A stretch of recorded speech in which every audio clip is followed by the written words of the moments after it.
Buenas tardes, hermanos, Dios los bendiga. Qué gusto es estar nuevamente con ustedes el día de hoy. Ya saben, Iglesia Edificados en Cristo le da la más cordial bienvenida hoy domingo para sus vidas, para su familia y sobre todo para aprender de parte de Dios la palabra que hoy ha preparado para nosotros. Vamos a orar y vamos a dar gracias al Señor por lo bueno que ha sido en esta semana, lo bueno que nos ha dado. Oremos. Padre, te damos gracias, bendito Dios. Gracias por tu hermosa presencia sobre nuestras vidas. Gracias por amarnos, por guiarnos, por tener compasión de nosotros, Padre mío. Gracias por librarnos, Señor, de la peste destructora. Te damos gracias, Padre mío, porque sabemos que eres el único Dios verdadero que está con nosotros en todo momento y que no ha permitido que sus hijos sean propensos a este mal que nos está quejando. Padre, te damos gracias aún por la bendición que ha llegado a nuestra casa, Señor, por la economía, por el alimento, por el sustento, bendito Dios, para la familia, Señor, para las familias. Sabemos que muchos han perdido su trabajo, Padre mío, pero aún así tú has sido el que los ha fortalecido, el que les ha suplido en todo, Señor, y los ha llenado con toda bendición, bendito Padre. Agradecemos, Padre mío, a tu Espíritu Santo, que no nos deja solos, sino que de día y de noche está con nosotros en todo momento, ayudándonos, guiándonos, llevándonos a entender, Padre mío, qué es lo que tú quieres para nosotros, llevándonos también a compartir la palabra a otros lugares, con personas nuevas que te están conociendo, que gracias a esta pandemia, Señor, han tenido en su corazón el acercarse a ti, el buscarte, el preguntar por qué ellos se ven de diferente manera o actúan de diferente manera y no los aflige esta situación. Te damos gracias, Señor, por las vidas que tú nos has permitido alcanzar y tocarles, bendito Padre, para que ellos te conozcan. Gracias por las Biblias, Señor, que se les han podido regalar, bendito Dios. Te alabamos, te bendecimos, Señor, y espero que esta enseñanza que tú has preparado el día de hoy, Padre mío, sea de beneficio tanto para nuestros hermanos que apenas van creciendo, como para la iglesia que ya tiene tiempo, bendito Dios. Sabemos que toda tu palabra, Señor, es buena y es para edificar, para fortalecer y para establecer, bendito Dios, tu reino aquí sobre la tierra, Padre mío. Ese reino celestial, Señor, en el cual predicó Juan el Bautista, Señor, arrepentíos porque el reino de los cielos está aquí. Padre mío, tú ya estás aquí a través del Espíritu Santo y te mueves a través de él y nos enseñas tu amor, nos enseñas tu gracia, nos enseñas tu bondad, Padre mío, para toda nuestra vida, Señor. Gracias te damos, Padre mío, porque sabemos que tú estás con nosotros, que no nos has abandonado y que permanecerás con nosotros hasta el fin de los tiempos. Te agradecemos, Padre mío, en el nombre poderoso de Cristo Jesús. Amén. Bueno, mis hermanos, es para mí un placer traer esta palabra el día de hoy, puesto que ha surgido mucha controversia, y yo no quiero entrar en controversia, sino quiero aclarar ciertos puntos en los cuales pues la palabra de Dios nos enseña que tenemos que estar en sujeción. Entonces, aquí vamos a ver la importancia de estar bajo una cobertura o bajo sujeción o bajo la autoridad de alguna otra persona. ¿Puede una iglesia ser independiente y ejercer libremente sin tener la cobertura de alguien más? Es una pregunta muy importante. ¿Puede una iglesia ser independiente y ejercer el ministerio, que es predicar la palabra de Dios, hablarle a otras personas de Dios, llevarlos al conocimiento de la palabra de Dios y que sean llenos, sean bautizados del Espíritu Santo y sean bautizados en agua? ¿Puede una iglesia hacer eso sin tener la cobertura de algún otro líder, de algún otro pastor, pues supongamos que tenga mayor autoridad espiritual o mayor jerarquía en cuanto al nivel espiritual. Pues déjenme decirles que muchos pastores, por ignorancia, por no conocer las escrituras, y sobre todo que no le dan la importancia de este tema, y por eso no lo consideran útil, pero en vez de entender las razones legítimas de tener cobertura, buscan tener un apoyo, y hasta se venden al mejor postor, sin importar si están legalmente estipulados, ya que aquí en México una iglesia tiene que estar, para que pueda funcionar correctamente y estar bajo los lineamientos del gobierno federal aquí en México, tiene que estar registrada ante la Secretaría de Gobernación y tener su registro ante ella, lo que le conocemos como el AR, que es el registro de asociación religiosa. Entonces, una iglesia que está bien establecida ya tiene todos sus estatutos, todo su mover, de acuerdo a qué se va a regir, de acuerdo a qué puede bautizar a una persona, cómo puede casar a una persona. O sea, todos esos lineamientos tienen que estar registrados ante Gobernación. Sí, desafortunadamente anteriormente no lo hacían, pero yo creo que ahora es muy necesario que todas las asociaciones religiosas que vayan saliendo en México, cuando tengan sus estatutos o cuando ya se estén dando de alta, yo creo que tendrían que poner ahí un apartado especial en el cual digan que no casan personas del mismo sexo, para evitar problemas ante el gobierno. ¿Sí? Entonces, tenemos que estar bien registrados ante Gobernación. Aquí en México tenemos un tiempo se puede decir que de trabajo arduo, en el cual durante 5 años podemos estar trabajando, no registrándonos, pero sí ante Gobernación, ante el gobierno, ya sea de alguna alcaldía, de algún municipio, de algún gobierno que esté fungiendo tanto en la Ciudad de México como en el estado o en provincia. Tenemos un tiempo de 5 años en el cual tenemos que trabajar y demostrar que estuvimos trabajando, para que después de esos 5 años ya podamos tramitar libremente nuestro AR, que es esto, nuestro número de registro ante Gobernación. ¿Sí? Entonces, muchos pastores se venden al mejor postor, sin importar la legitimidad, ¿sí? Tanto la cobertura, si están legal ante las autoridades, y tanto en la doctrina, que eso es algo muy importante.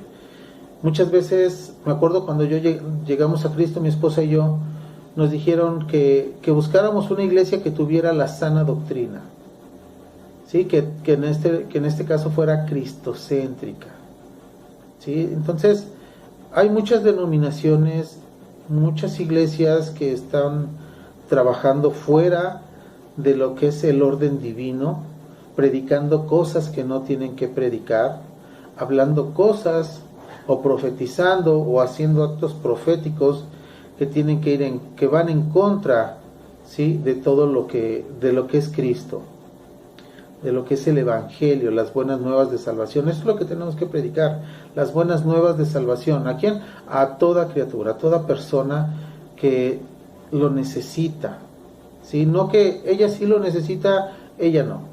O esta persona sí lo necesita porque está sufriendo mucho, y esta persona no lo necesita porque tiene todo. Entonces tenemos que predicar abiertamente a todas las personas. Y vamos a ver en qué contexto se basan estas personas para dar una cobertura. ¿Sí? Vamos a ver este texto que viene en el libro de Lucas, capítulo 7, versículo 8. Dice: porque yo también soy hombre puesto bajo autoridad y tengo soldados bajo mis órdenes. Y digo a este, ve y va, y al otro, ven y viene, y a mi siervo, haz esto y lo hace. Ahora, vean este concepto. Si recordamos un poco, unos versículos antes y unos versículos después, vamos a hacer una pequeña historia. es cuando el centurión se le acerca a Jesús y el centurión le dice: Señor, mi siervo está enfermo, está muy mal, sánalo. Y Jesús le contesta y le dice: vamos a tu casa para sanarlo. Y le dice: no, Señor, porque no soy digno de que entres a mi casa. Mas sin embargo, di la palabra y él irá, y sé que él sanará. Por eso él reconoció la autoridad de Cristo, y bajo esa autoridad Jesús actuó, porque dijo: jamás he visto tanta fe en un hombre como en él. Entonces Cristo le dice a este centurión que su soldado, que su sirviente, que su siervo ha sido sanado. Cuando llega a su casa pregunta a qué horas fue sanado, y entonces le dicen la hora, y dice, y reconoce la autoridad y el poder que Cristo tenía, porque de esa manera pudo sanar a su siervo.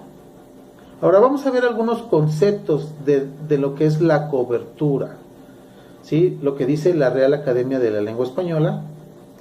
Cobertura significa cobija, acción de cubrir.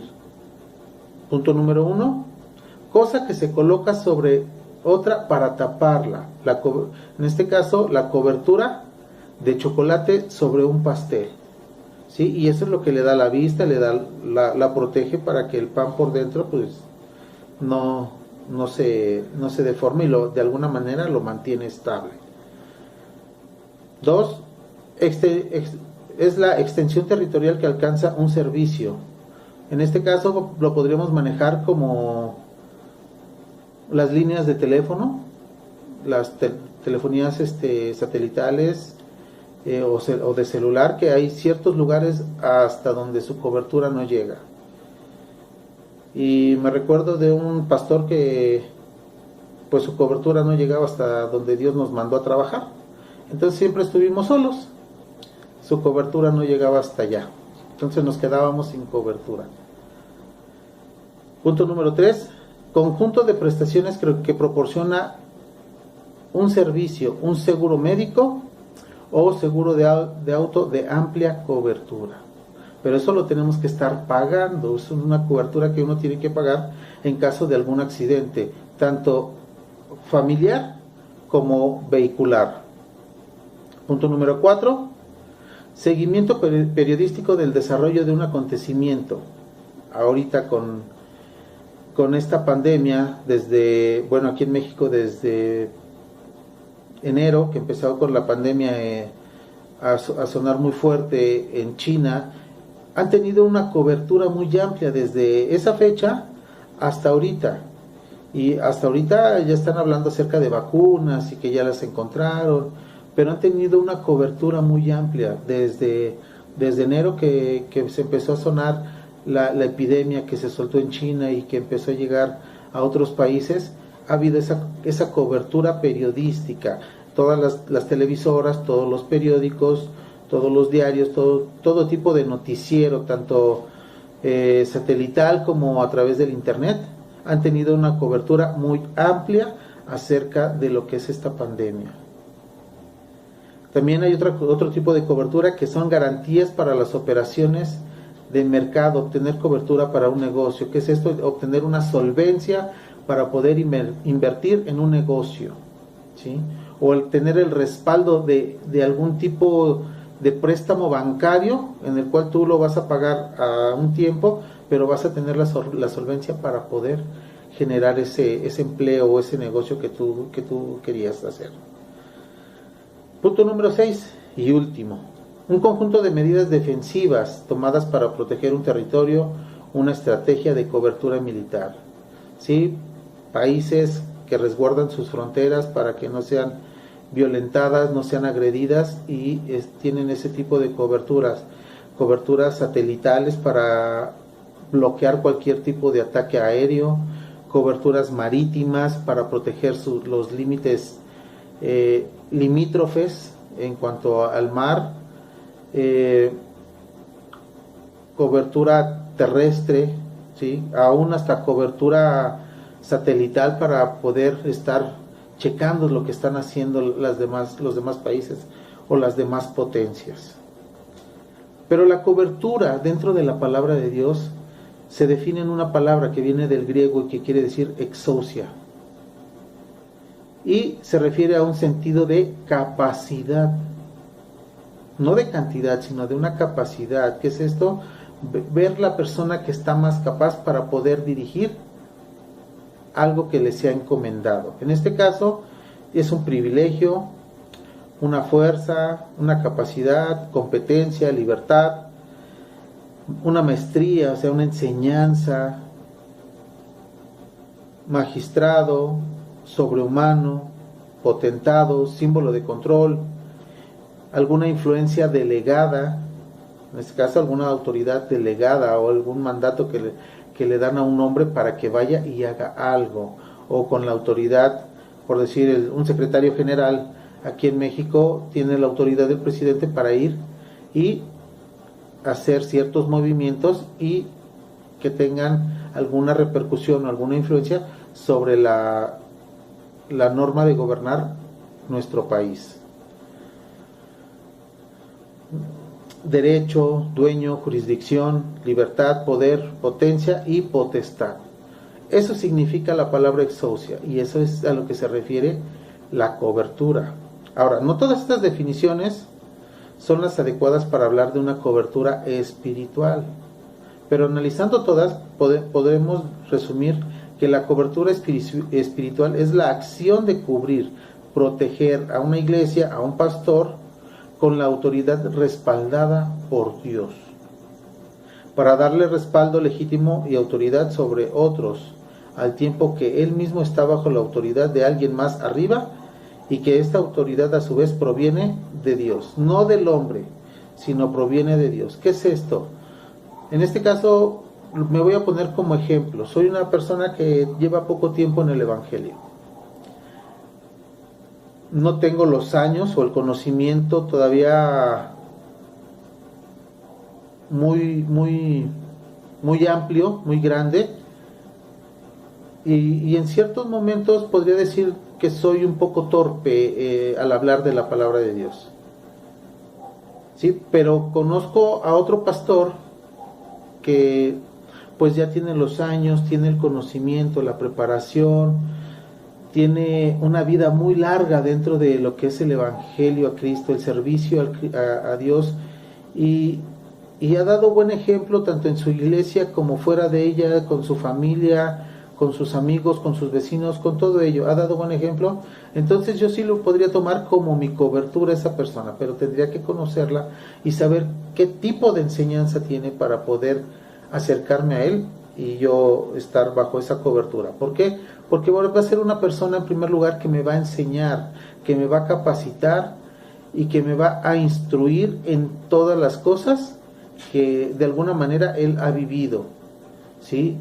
De la manera en cómo él ha vivido y cómo me puede enseñar para no cometer errores y caer tanto en pecado como caer en una falsa enseñanza. Ahora recordemos que toda autoridad proviene de Dios. Dios es el origen de toda autoridad. Lo podemos ver en el pasaje en Génesis capítulo 1 cuando dice que todas las cosas fueron creadas por el poder de su palabra. Todas las cosas. Entonces tiene autoridad Dios, que al abrir su boca y soltar la palabra de que algo nuevo se crea, algo nuevo surja, es porque Dios lo ha ordenado. Ese es el principio de toda autoridad, que es Dios. Ahora, dice que toda clase de autoridad es delegada por Dios y puesta por Dios. Ahora, vamos a ver tres tipos de autoridad que hay, y son tres tipos de autoridades que hay tanto en la familia como en la iglesia y fuera de la iglesia. En primer lugar tenemos la autoridad natural. ¿Qué es esto? ¿Qué es la autoridad de la cual recibimos la cobertura de nuestros padres, de nuestros hermanos y aún de algunos tíos o primos que nos pueden dar ese apoyo o ese sostén en algún tipo de situación difícil?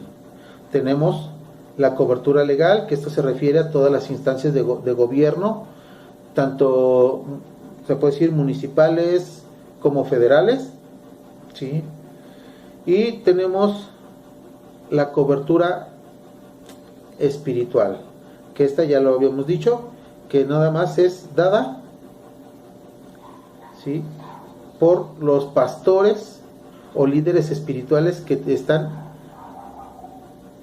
muy, muy compenetrados en lo que es la palabra de Dios. Solamente así podríamos tomarlo como cobertura. Ahora, Dios estableció su cobertura espiritual a través de los 5 ministerios de autoridad apostólica. Y lo podemos ver en el libro de Efesios capítulo 4, versículo 11, donde dice que a unos llamó apóstoles, a otros profetas, a otros evangelistas, a otros pastores, a otros maestros, para la edificación del cuerpo de Cristo. ¿Sí? Hace rato les mencionaba cómo podemos nosotros reconocer la autoridad de ellos. De la misma manera que lo hizo el centurión romano que vio a Cristo y le dijo, maestro, mi siervo está gravemente mal y necesito que tú lo sanes. ¿Sí? Entonces, él vio la autoridad y la reconoció porque él está bajo autoridades. Muchas veces nosotros no podemos reconocer la autoridad de otra persona. ¿Por qué? Porque hemos sido desobedientes durante mucho tiempo, muchos años. Entonces nos cuesta trabajo reconocer la autoridad que tiene una persona. En México es muy fácil rechazar la autoridad del padre y aceptar la autoridad de la madre. ¿Por qué? Porque el padre se fue por muchos años y de repente regresó. Entonces no hay esa congruencia de reconocer la autoridad. A pesar de que es el papá, es el padre de familia, esa autoridad que él tiene sobre nosotros como hijos, muchas veces la ponemos a prueba y la estamos, ¿cómo les diré? La estamos obstruyendo a cada rato. Entonces, aquí nos cuesta mucho trabajo reconocer ese tipo de autoridad, ¿sí? Así como la reconoció el centurión cuando vio a Jesús, y Jesús reconoció también la autoridad y la obediencia que este hombre tenía, porque le dijo, no señor, no vayas a mi casa, solo di la palabra y mi siervo será sano. Él reconoció la autoridad de Jesús y nada más dijo, di la palabra y mi siervo será sano. Nosotros deberíamos de tener también esa fe, esa convicción de que con solo decir la palabra las cosas van a suceder, pero no porque las diga como perico, estando repitiéndolas y tratando de que sí me las creo y no me las creo, sino toda la palabra que viene en la escritura, en la Biblia, es la que tiene que hacer eco sobre nuestras vidas y la que tiene que hacer un mover diferente en cada momento. Entonces el centurión pudo reconocer la autoridad de Jesús porque él mismo tenía la experiencia de estar bajo autoridad, la cual en este caso provenía de Roma, mientras que la de Jesús emanaba de Dios mismo. De este pasaje de la Escritura aprendemos el doble efecto de la autoridad. Quien está bajo autoridad ejerce autoridad sobre otros, ¿sí? Aquí en México hay un dicho que se dice que si no sabes obedecer, no vas a saber mandar. Entonces, es congruente esta parte, porque si no obedecemos a quien vemos, ¿cómo vamos a obedecer a quien no vemos? Vamos a ver otro principio de autoridad. En Hebreos capítulo 7, versículo 7 dice, y sin discusión alguna, el menor es bendecido por el mayor. ¿A qué se refiere con esto? Se refiere a que pone a Melquisedec en una posición muy significativa, ¿sí? Los diezmos pagados al sacerdote levítico eran recogidos por hombres que mueren, pero Abraham pagó un diezmo a alguien el cual se ha dado testimonio de que vive, o sea, que es el registro bíblico Melquisedec, que en el registro bíblico Melquisedec se representa como alguien que no tiene fin de vida, y esto sugiere que tenía un sacerdocio superior. Aún podría decirse que Leví, y por lo tanto los sacerdotes levíticos pagaron tributo a Melquisedec por medio de Abraham. Esto nos prepara para el argumento de que el sacerdocio de Jesús es superior y reemplaza al sacerdocio levítico y su ministerio. Claro que es superior el sacerdocio de Jesús porque Él nada más hizo un sacrificio, dio su propia vida por perdonarnos y limpiarnos de todo pecado. No lo cubrió, no lo tapó, no le dio una cobertura a ese pecado, sino que lo borró, lo sacó de raíz de nuestra vida, de sobre nosotros. Por eso su ministerio es más grande. Aún el templo fue rasgado. El templo, la cortina que le permitía al sacerdote no entrar, o que le impedía al sacerdote no entrar al lugar santísimo, fue rasgada. ¿Por qué? Porque entonces ahora tenemos libertad a través de Cristo Jesús, del Espíritu Santo, de poder entrar a la presencia de Dios y presentarnos como ofrenda agradable a Dios. En el libro de Hebreos, capítulo 6, versículo 13 nos dice: por cuanto Dios hizo la promesa a Abraham, no pudiendo jurar por otro mayor, juró por sí mismo. ¿Por quién iba a jurar Dios? ¿Por alguien? ¿Hay alguien acaso más grande que Él? ¿Hay alguien acaso más importante que Dios? No estamos hablando acerca de los dioses del Olimpo, donde dice que los hijos de los dioses mataron a su propio padre, porque era un titán y quedaron en el poder Zeus y todos ellos. No estamos hablando de ese Dios, porque este Dios no tiene comparación alguna. No hay otro Dios más poderoso ni más importante que el Dios vivo, el Dios eterno, el Dios que nos ama, el Dios que nos habla a través de su palabra que dejó estipulada para que fuera enseñanza grata para nosotros. Entonces dice que no pudiendo jurar a otro mayor, juró por sí mismo.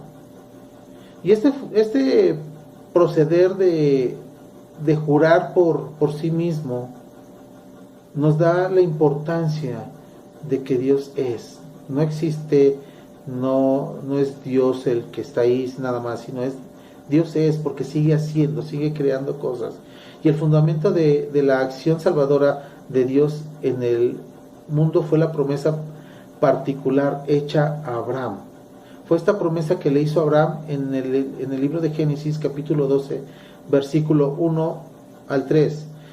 Dios habría de multiplicar los descendientes de Abraham, estableciéndolos en su propia tierra, y los bendeciría para que fueran de bendición para todas las naciones. En una ocasión particular, Dios confirmó la veracidad de esta promesa con un juramento, y viene en el libro de Génesis, capítulo 22, versículo 16, donde dice: he jurado por mí mismo, dice el Señor. Y en Hebreos 6:13 hace notar que Abraham fue alentado por eso, para esperar con paciencia lo que estaba prometido.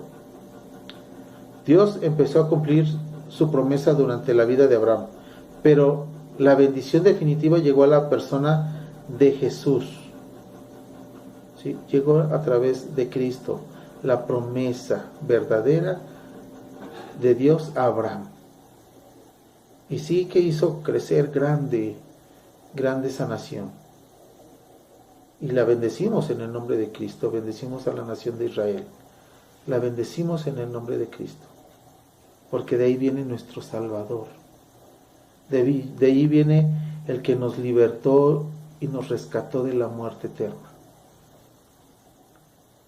Entonces, la promesa llegó en la persona de Jesús, no en la promesa de un apóstol o de un pastor que se sintiera infalible o perfecto, ya que muchos pastores, apóstoles, profetas afirman cosas que no suceden y no van a suceder porque no son de parte de Dios. Cuando las cosas, Dios habla a través de una persona y dice que va a pasar esto, es porque van a pasar, no porque la situación de que no se cumpla la promesa. Si hiciéramos un recuento en la persona de Jesús, en la vida de Jesús se cumplieron más de 200 promesas que ya había desde Génesis. ¿Sí? Se cumplieron todas, cada una de ellas. Y todavía hay promesas que se van a cumplir cuando Él venga por segunda vez. En Hebreos capítulo 6, versículo 16 nos dice: porque los hombres ciertamente juran por uno mayor que ellos, y para ellos el fin de toda controversia es el juramento para confirmar. Pues podríamos ponerlo aquí con nosotros, aquí en México, que cuando ya queremos terminar cualquier tipo de discusión, levantamos la mano y dice uno: lo juro por Dios que no te estoy mintiendo. Y ahí tal parece que ahí acaba toda controversia o toda discusión. Ahora, hay un orden jerárquico dentro de la cobertura de parte de Dios, o dentro de el mover de Dios. Y el orden jerárquico es de esta manera: es Dios, Jesucristo, el esposo y la esposa dentro de casa. O podríamos manejarlo en el Antiguo Testamento: Dios, Jesucristo, Adán y Eva, que es el modelo de la casa, el modelo de la familia. Ahora hay otro tipo de orden jerárquico que es dentro de la iglesia, que es Dios, Jesucristo, el Espíritu Santo, los apóstoles, los pastores, los profetas, la iglesia. ¿Sí? Ese es el orden jerárquico dentro de la iglesia. Ahora, en el Antiguo Testamento el orden jerárquico era Dios, Jesucristo, los ángeles, Abraham, Moisés, luego los apóstoles y hasta el último los pastores, que eran los que se encargaban de la enseñanza del pueblo de Dios, o juzgaban o aconsejaban al pueblo. Ahora, en el libro de Juan capítulo 10 versículo 29 dice: mi Padre que me las dio es mayor que todos, y nadie las puede arrebatar de la mano de mi Padre. Nadie nos puede arrebatar del amor de Dios o de la mano de Dios, porque Él nos puso en las manos de Cristo Jesús. Entonces no hay autoridad, ni poder, ni potencia que nos pueda apartar del amor. Lo escribió así el apóstol Pablo: ni lo alto ni lo profundo nos separará del amor de Cristo. En Hebreos capítulo 3, versículo 3 nos dice: porque de tan mayor gloria que Moisés es estimado digno cuanto tiene mayor honra que la casa el que la hizo. Muchas veces vemos una casa y decimos: ¡ay, qué bonita casa! Pero decimos, el ingeniero, el arquitecto, los albañiles que le hicieron, se pulieron. En serio que se pulieron. O elogiamos al dueño de la casa: oye, qué casa tan hermosa tienes tú. ¿Sí? Pero aquí la casa fue desde Abraham, Moisés, que los sacó de Egipto a través del poder de Dios, pero el que los edificó y los hizo crecer, los hizo multiplicarse, fue Dios. Entonces, Él es el que tiene mayor honra. En este caso se refiere a Jesús, porque en el libro de Juan nos dice que todas las cosas fueron hechas por Él y para Él. Entonces, Jesús aquí es el que diseñó la casa, la formó y la creó. ¿Sí? Por eso es de mayor honra que la misma casa. Él está por encima de todo. En el libro de Mateo capítulo 12 versículo 6 dice: pues os digo que uno mayor que el templo está aquí. Recordemos que en ese tiempo al templo lo consideraban como una obra de arte, como algo maravilloso, y que la presencia de Dios estaba ahí. Pero cuando vino Jesús, verdaderamente la presencia de Dios estaba en esta tierra, caminando y hablando a voz viva, dando el mensaje de arrepentimiento, de perdón de pecados, de cambiar de vida completamente. Y Él es mayor que cualquier templo que haya, mayor, sin importar la iglesia más grande que haya, sin importar que en Israel quieran volver a construir el templo de que Salomón construyó, con todos sus lujos, con todas las piedras preciosas, con la madera más fina. O sea, con todo eso no va a haber templo que pueda sostener la presencia de Dios o que la pueda contener. ¿Por qué? Porque Dios, Jesús, el Espíritu Santo, la derrumbarían en cualquier momento. En el libro de Mateo, capítulo 11, versículo 11 dice: de cierto os digo, entre los que nacen de mujer no se ha levantado otro mayor que Juan el Bautista, pero el más pequeño en el reino de los cielos mayor es que él. O sea, siempre va a haber alguien de prominencia, alguien que esté más arriba que nosotros. Puede ser que esté más alto, puede que ser que tenga un conocimiento más amplio, una educación más grande, ¿sí? O una espiritualidad más desarrollada que la nuestra. Entonces, siempre va a haber ese tipo de situaciones. Y hablando espiritualmente, creo que ningún hombre está capacitado como para estar por encima de otra persona. Ningún hombre.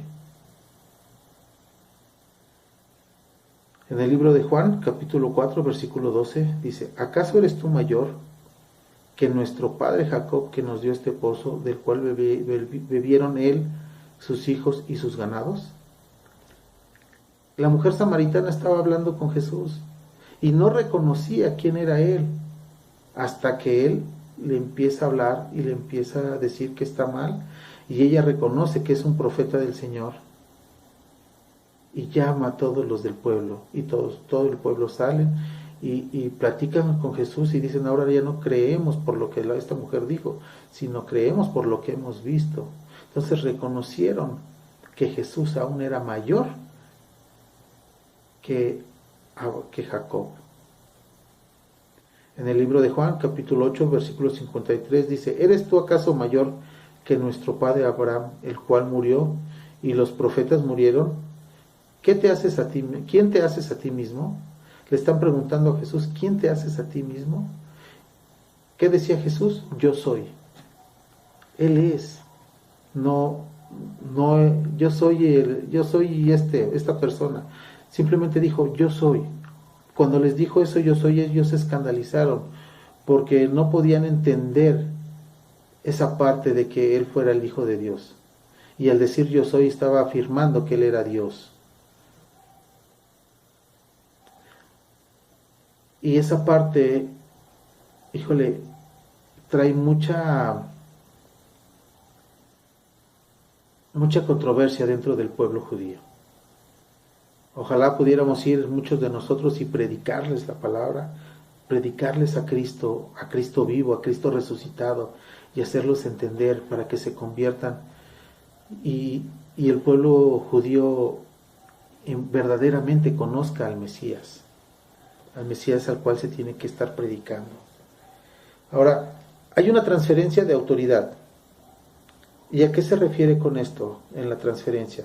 Bueno, la definición de autoridad espiritual se transfiere de persona a otra persona. Y en este caso quiere decir persona revestida de poder, o poder que tiene una persona sobre otra que le está subordinada, facultad dada por Dios para gobernar o ministrar en asuntos espirituales de su pueblo.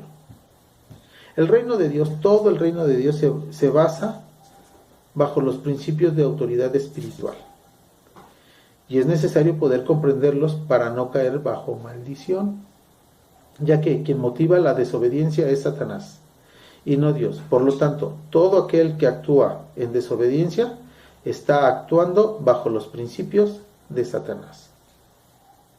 La transferencia de autoridad es cuando Dios delega poder, responsabilidad a un hombre, el cual tiene todo el respaldo de Dios al ejercer el mandato que le dio, la orden, el ministerio que le fue encomendado.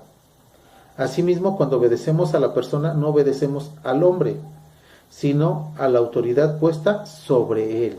Entonces, no estamos obedeciendo al hombre, sino estamos obedeciendo a Dios mismo por la palabra que fue mandada. Se me viene a la mente el libro de Jonás, que Dios lo mandó, tenía un llamado, un ministerio, Dios lo mandó para ir a predicar a Nínive. Conocemos todos la historia, él no quiso ir a predicar, Y cuando va, predica delante del rey, predica al rey, ¿qué pasa? Todo el pueblo se convierte, no por quién era Jonás, sino por la palabra que venía de parte de Dios sobre Jonás. Y se arrepiente, y el pueblo de Nínive tiene misericordia de parte de Dios. Ahora, nos dice en el libro de Romanos capítulo 13, versículo 1 al 3, toda persona debe someterse a las autoridades de gobierno, pues toda autoridad proviene de Dios, y los que ocupan puestos de autoridad están allí colocados por Dios. Por lo tanto, cualquiera que se rebele contra las autoridades se rebela contra lo que Dios ha instituido y será castigado, pues las autoridades no infunden temor a los que hacen lo que está bien, sino a los que hacen lo que está mal. ¿Quieres vivir sin temor a las autoridades? Haz lo correcto y ellas te honrarán. La obediencia, yo le digo a mis hijos, la obediencia trae bendición, la desobediencia trae castigo, trae disciplina de parte de Dios. Y esa parte tenemos que enseñarla muy bien a nuestros hijos. Nuestros hijos tienen que reconocer la autoridad que nos ha sido delegada, para que cuando les demos una orden, ¿sí?, ellos vayan y la hagan. Si no saben hacerla, pueden acudir con nosotros y preguntar, ¿cómo quieres que lo haga, papá? O enséñame. Y a uno les enseña, los instruye. Eso también es autoridad, instruir al que no sabe, al que no entiende de algunas cosas, instruirlo. ¿Para qué? Para que su ignorancia sea quitada y él pueda ejercer la labor para la cual le fue encomendada. En el libro de Samuel, Primera de Samuel, capítulo 15, versículo 22, dice, pero Samuel respondió, ¿qué es lo que más le agrada al Señor? ¿Tus ofrendas quemadas y sacrificios, o que obedezcas su voz? Escucha, la obediencia es mejor que el sacrificio, y la sumisión es mejor que ofrecer la grasa de carneros. Nuevamente, la obediencia es mejor que cualquier otro tipo de conducta. La rebeldía nos va a llevar a la destrucción. La desobediencia nos va a traer castigo, disciplina, tanto de los padres como aún de parte de Dios. Y no porque Dios sea malo, sino porque Dios es justo, Dios obra con justicia. Y si hacemos lo que está mal, como decía en el libro de Romanos que acabamos de leer, ¿sí?, va a traer justicia para nosotros. Y cuando Dios trae justicia es porque estamos cometiendo actos que no se deben hacer. Ahora vamos a ver algunos ejemplos y a qué personas les fue transferida la autoridad. Primer ejemplo que vamos a ver va a ser de Moisés a Josué. Lo dice en el libro de Josué, capítulo 1, versículo 5, nadie te podrá hacer frente en todos los días de tu vida. Como estuve con Moisés, estaré contigo, no te dejaré ni te desampararé. Ese fue una transferencia de autoridad. Moisés ya había muerto y Dios habla con Josué y le dice estas palabras para que él no se desanime, no decaiga, sino que él va a estar con él en todo momento hasta que el pueblo sea llevado a la tierra prometida. De Elías a Eliseo. Y lo podemos ver en el libro de Segunda de Reyes, capítulo 2, versículo 8.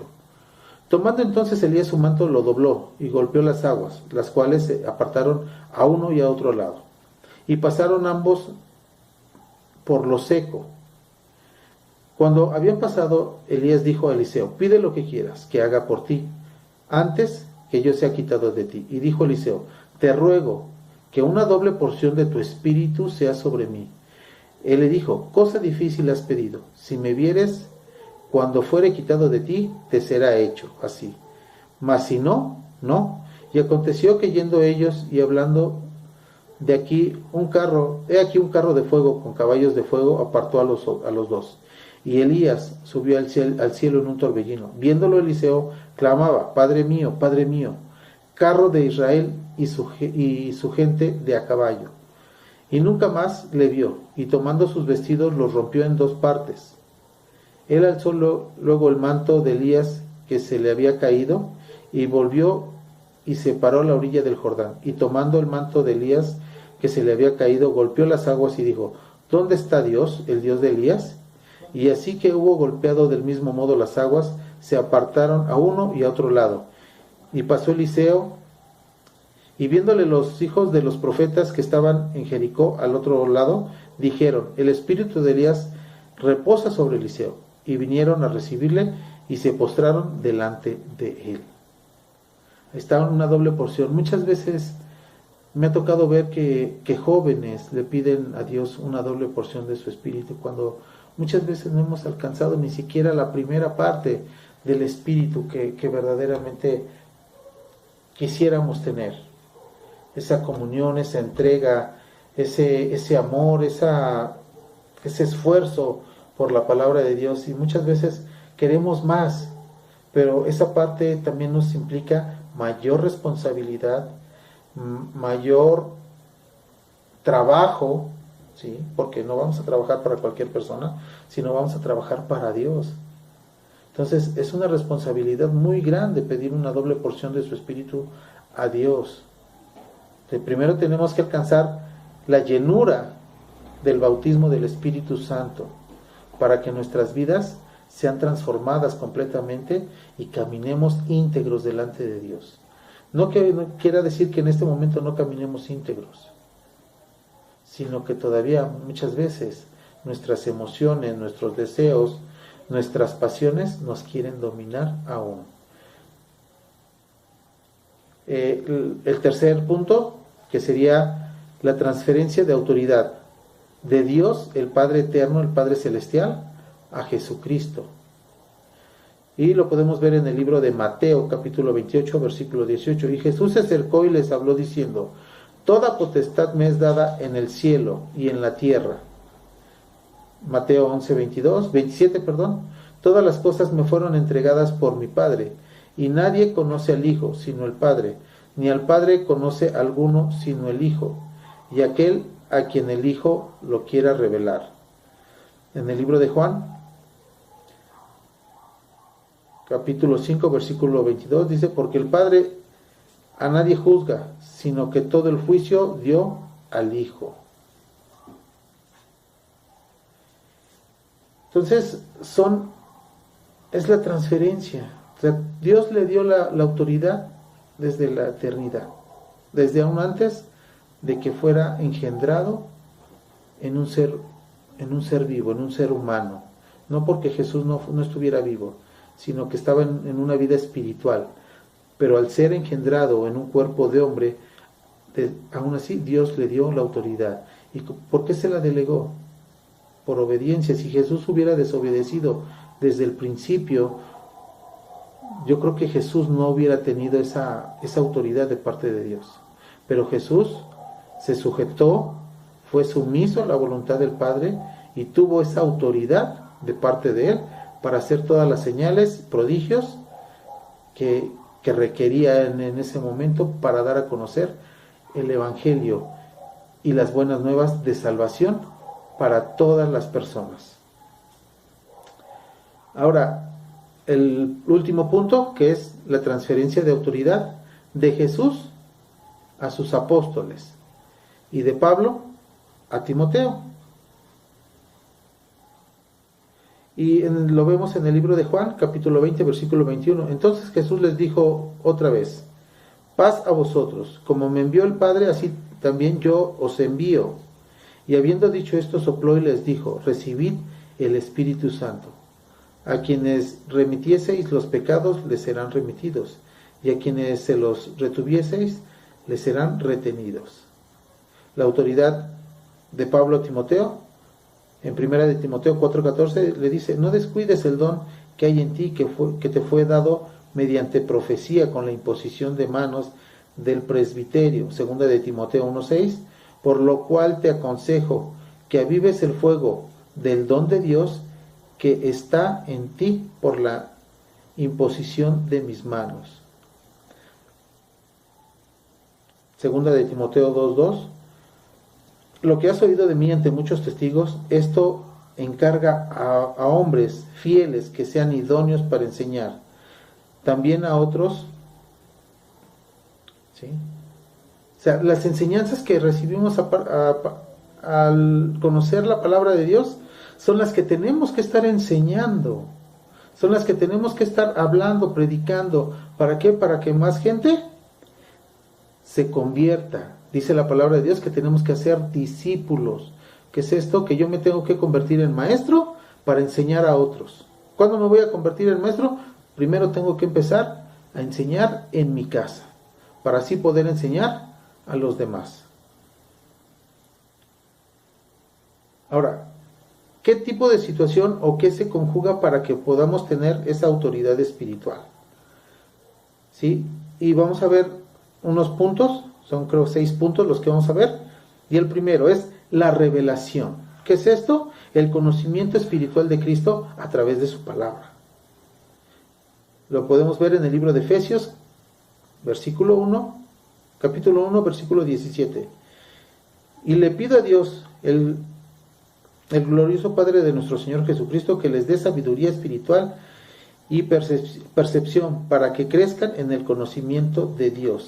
Tal como antes les escribí brevemente, Dios mismo me reveló su misterioso plan. Cuando lean esto que les escribo, entenderán la percepción que tengo de este plan acerca de Cristo. Dios no se lo reveló a las generaciones anteriores, pero ahora, por medio de su Espíritu, lo ha revelado a sus santos apóstoles y profetas. ¿Sí? Eso lo podemos ver en el libro de Efesios, capítulo 3, versículo del 3 al 5. Ahora, otro punto que vamos a ver también es la gracia o el don otorgado por Dios. Y lo vamos a ver en el libro de Efesios, capítulo 4, versículo 7 al 11.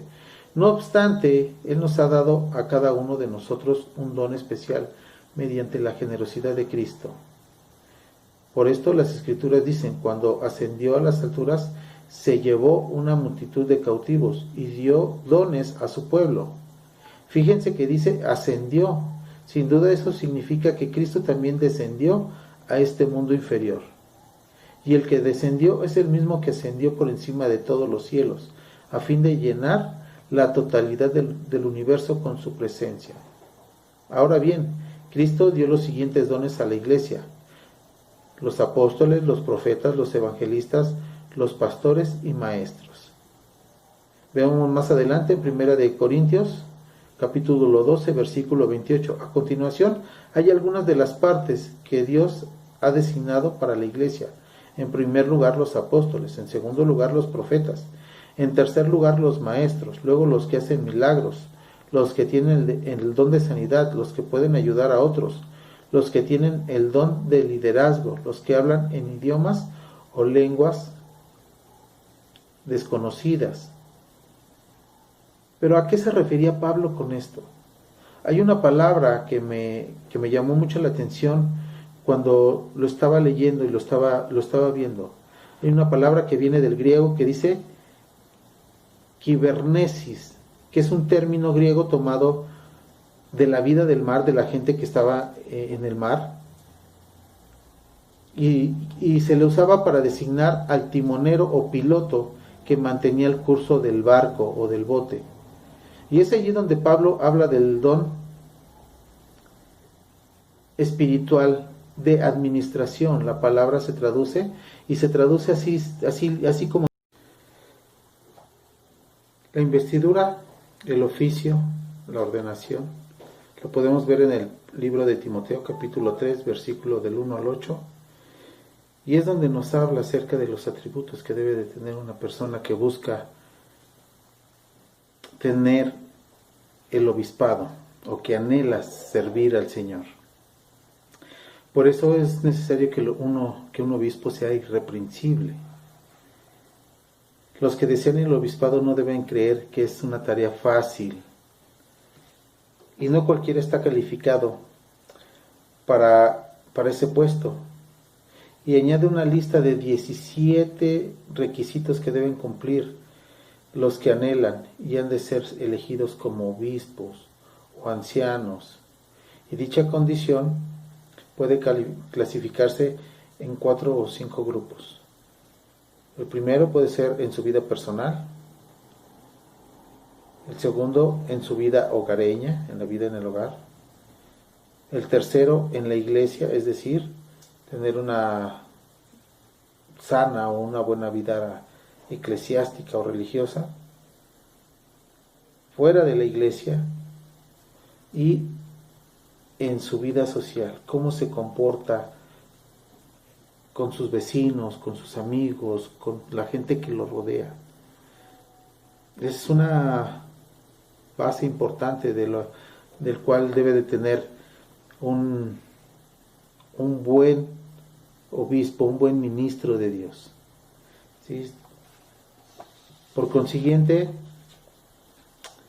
en el libro de Lucas también nos dice y nos menciona el capítulo 9, donde nos habla acerca también del centurión. No, perdón, nos habla de cuando Jesús le mandó a los apóstoles. Dice que les dio autoridad, les dio poder para sanar enfermos, para liberar endemoniados. ¿Sí? Entonces, Dios les dio instrucciones precisas, que deberían de ir de dos en dos, que no tenían que llevar nada extra. Y mediante esas órdenes o esa instrucción precisa que les dio, fue como pudieron hacer todas esas señales y milagros que Cristo mandó hacer a través de ellos, para que se viera que eran enviados por Él. Por eso es importante saber obedecer y estar bajo sujeción, bajo la autoridad de alguien que está tanto espiritualmente más elevado o más arriba que uno. Ahora, en cuanto a la sujeción, ese es otro punto que vamos a tratar, la sujeción, el estar sujeto, también nos enseña que tenemos que tener una persona que nos enseñe, que nos muestre nuestros errores o nos muestre un camino a seguir. ¿Sí? ¿Y cómo podemos checar esto? ¿Cómo podemos verlo? Pues en la misma palabra de Dios. Y nos menciona el pasaje en el centurión, en el libro de Mateo capítulo 8, versículo 9, donde el centurión reconoce que él está bajo autoridad, que él está bajo el poder de otra persona o las órdenes de otra persona. En este caso, pues era su comandante. ¿Sí? Podemos ver ese tipo de sujeción. Bueno, también el otro punto que nos habla acerca de la conducta ejemplar en Primera de Timoteo, que fue el que vimos hace ratito, donde nos habla y nos menciona todos los atributos, todas las normas que debe de tener un ministro de Dios, un obispo, un servidor de Dios, que debe de ser hospedador, marido de una sola mujer, no dado al pleito, no dado a la borrachera, ¿sí? Que tiene que ser ejemplo. O sea, y vemos que es un parámetro muy amplio en el cual este hombre, este varón que quiera servir a Dios, tiene que tener una conducta intachable, tiene que ser un ejemplo, un modelo a seguir, no nada más para la persona con la que va a estar trabajando, sino para los que lo rodean. Y bueno, el último de los puntos que vamos a ver va a ser los frutos del ministerio.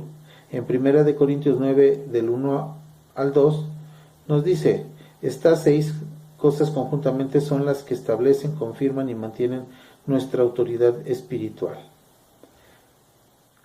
Pero ¿qué es lo que nos habla en 1 Corintios 9, del 1 al 2? Vamos a ver qué dice la Biblia.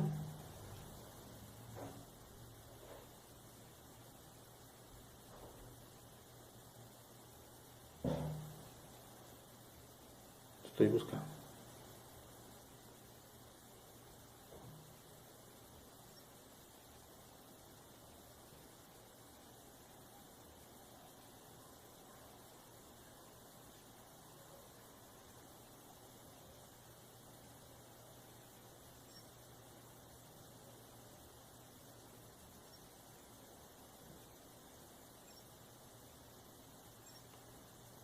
¿Ok? Y nos dice en 1 Corintios capítulo 9, versículo 1 y 2, dice, no soy apóstol, no soy libre, no he visto a Jesús, el Señor nuestro, ¿no sois vosotros mi obra en el Señor? Si para otros no soy apóstol, para vosotros ciertamente lo soy, porque el sello de mi apostolado sois vosotros en el Señor. ¿Sí? Es la autoridad que Dios le dio al apóstol Pablo sobre otras personas. Y ese es el fruto que dio, que les llevó el mensaje de salvación, les dio las buenas nuevas de salvación a otras ciudades, a otros pueblos, a otros países en los cuales él se movía y Dios iba a través de él, iba haciendo que las personas se convirtieran, que las personas creyeran en el Evangelio, y de esa manera pudo dar frutos este Pablo, el apóstol Pablo. Ahora vamos a ver algo que sí queda claro para aquellos que buscan la cobertura. Hay que buscar una cobertura que nos guíe, que nos enseñe. No nada más que nos diga, sí, yo te protejo, te voy a estar orando por ti y tú vete a trabajar tranquilo y no pierdas cuidado. Te voy a proteger de todos los ataques del enemigo. Pero vamos a ver esta cobertura que no nada más es eso. Hay dos partes, el lado izquierdo y el lado derecho. Y podemos ver que en una de esas partes es un grupo de gente los cuales podemos reunirnos y orar unos por otros, ¿sí? Ya sea pastores o iglesias que compartan el mismo mensaje o la misma enseñanza, y de que se apoyen unas con otras y estén compartiendo, ¿sí? Entonces hay cobertura que se puede dar de esa manera. Pero ahora vamos a ver los tipos de cobertura que hay. Hay aquellos que buscan coberturas gratuitas y otros buscan de pagos mensuales. Esta protección espiritual tiene implicaciones mágico-religiosas. Los que están pagando por tener una cobertura, ¿sí? Están de alguna manera prostituyendo lo que es la palabra de Dios, prostituyendo el Evangelio, y le están dando poder a una persona que no lo tiene. Le están dando la autoridad a una persona que es pecadora, o que es más pecadora que nosotros, o no sé, que es una persona que no es de confianza, que no es que es un vividor de la fe. Entonces hay personas que se dedican a eso y luego buscan ese tipo de coberturas para no meterse en problemas, y buscan personas que los protejan y hacen cierto tipo de cosas ahí mágico-religiosas. Es decir, que se cree que los creyentes somos víctimas fáciles de ataques de Satanás o sus compinches, sus secuaces, en este caso de demonios. Y estos ataques pueden llegar como envidias, mal de ojo, maldiciones o brujería. ¿Para qué? Para que las iglesias o los pastores caigan, o las iglesias no crezcan, o empiezan a inventar un montón de cosas, las cuales hacen que haya divisiones, separaciones entre los hermanos, entre las iglesias, y buscan ese tipo de coberturas. ¿Para qué? Para que estén orando por ellos y les digan, sí, hermano, hay una persona que te está haciendo daño, y en este momento vamos a reprenderla y vamos a atarla con todos los demonios con los que trabaja y se vaya afuera. Entonces hay personas que se dedican a eso, y lo peor de todo que las iglesias, pastores han caído en esos engaños, han caído en esas situaciones en las cuales nos están llevando y nos están apartando de Dios. Estos ataques pueden llegar como brujería, maldiciones. Para ellas, estas víctimas creyentes necesitan protección de aquellos con poderes espirituales especiales. Desgraciadamente, las iglesias hemos generado toda gama de personas que brindan este tipo de servicio espiritual, como si fueran chamanes apostólicos, evangélicos, que pueden romper cualquier maldición o atadura y aún agarrar al demonio por los cuernos. Por último, en Primera de Timoteo, capítulo 2, versículo 5, nos dice, porque hay un solo Dios y también un solo mediador entre Dios y los hombres, Cristo Jesús. Es un solo Dios y un solo mediador. Yo me pregunto y les hago la misma pregunta. ¿Saben estos pastores y estas iglesias débiles que el Espíritu Santo les puede capacitar con la misma cantidad de poder para no ser sometidos y no someterse a otros, sino para servir a otros?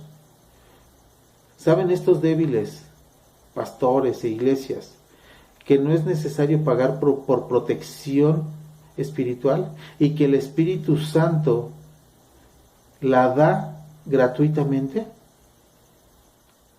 ¿Saben estos poderosos que lo que hacen no tiene otro nombre sino fraude, estafa, abuso espiritual? ¿Saben estos que el poder de Dios es gratuito? ¿Saben estos que hay cosas que no se pueden comprar y que una vida de santidad requiere de sacrificio espiritual, no siempre monetario? ¿Hasta cuándo será que el pueblo de Dios tolerará a estos estafadores de la fe, echándoles en cara que su religión es falsa, pues el dinero es la principal motivación de sus propósitos?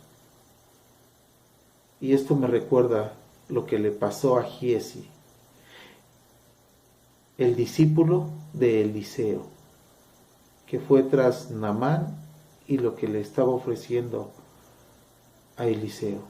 Mas sin embargo, lo único que ganó fue que a Giesi le cayera la lepra de Naamán y se contaminara, quedara en pecado.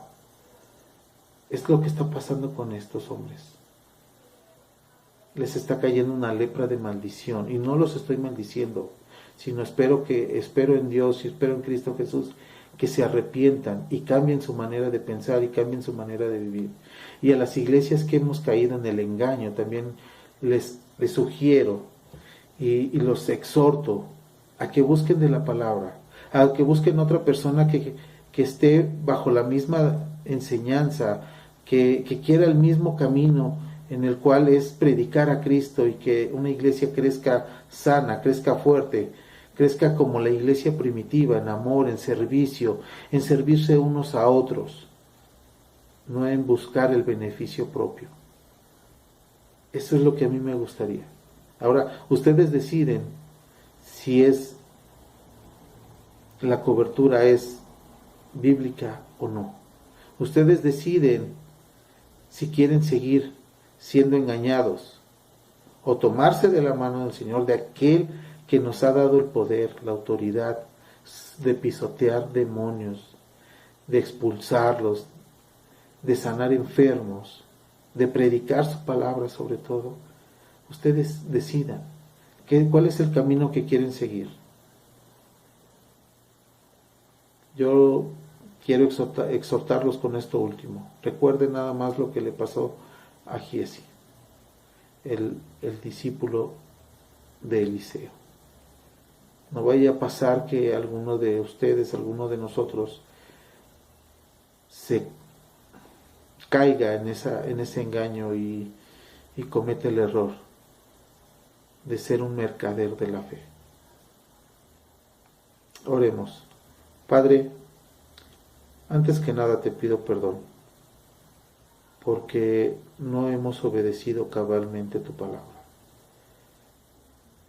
porque no hemos obedecido tus mandatos, porque he puesto mi confianza en el hombre, porque me aparté de la verdad y del camino que es Cristo Jesús, por doctrinas y enseñanzas de hombre que lucran con la fe y el nombre de Dios para su propio beneficio.